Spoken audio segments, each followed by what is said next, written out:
So I suspect if you're here today, you fall into one of two groups. You are either rocking it with your content and your campaigns, right? The numbers are good, the engagement is good, the response is good, you're making money, and your question is, can I pick up a couple of other tactics that will help me determine how high is, right? Like things are going well, but maybe they could be going even better. So you're here to find out how high is high. And now there's another group of you, and you guys are doing everything you should be doing, and yet you're not seeing the engagement and response that you think you should, or that your boss thinks you should. And you're here hoping that maybe you can pick up a few tactics that are proven, that are easy to apply, and that will quickly help get things moving in the right direction. So I have good news for you, because regardless of which group you fall into, you are in the right room. The reason for this is most marketers overlook a critical aspect of human behavior. And once we start to focus on that particular aspect of human behavior, it makes it a lot easier to increase our engagement and our response. So what is that critical aspect of human behavior? It is that people rely on decision-making shortcuts. What's a decision-making shortcut? Well, it is an automatic, instinctive, reflexive response. Humans have developed these over the millennia as a way to conserve mental energy, because we couldn't possibly weigh every bit of information before making a decision, or we'd never get around to making any. So we've developed these hardwired behaviors. And what happens is we kind of cruise along through life, wait for it, on autopilot. My airplane fans. We cruise along through life on autopilot, and when we encounter a certain situation, we just default to these hardwired behaviors, giving them little, if any, thought. Think of it this way. If you and I were talking face to face, and I sneezed, what would you do? You'd be, oh my God, Nancy just gave me COVID or the flu, like you, right?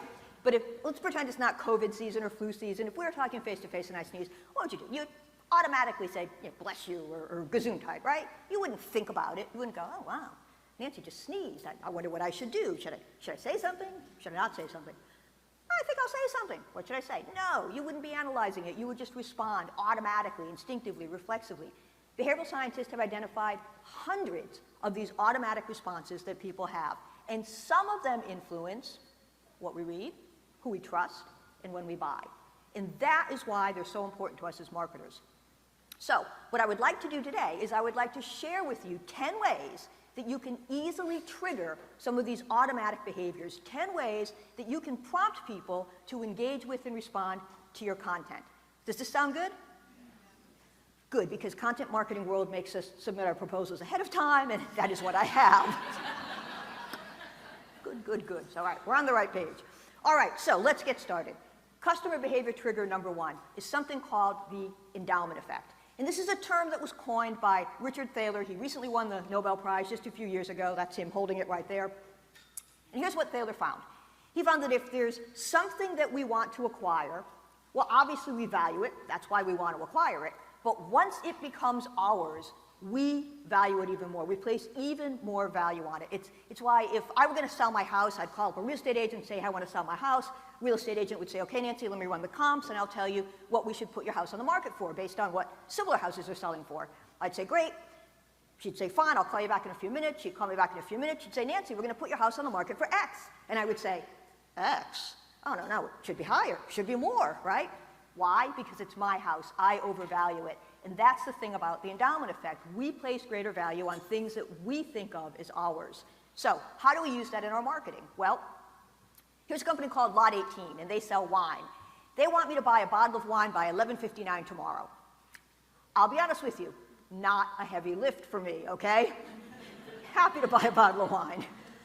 But I love what they did. They put a lot of effort into this because they told me that I had a $15 credit in my account that would expire at 11:59 tomorrow. Now, this is a subtle but incredibly meaningful difference. They did not say, hey, Nancy, buy a bottle by 11:59 tomorrow and we'll take $15 off. Buy a bottle by 11:59 and we'll give you $15. Buy a bottle by 11:59, we'll send you a $15 rebate. No, none of those things. They told me I had a $15 credit. Now, mathematically, it was all the same thing, but psychologically, those two things are worlds apart. It wasn't them giving me something, it was me having something that was about to expire. so I place greater value on it.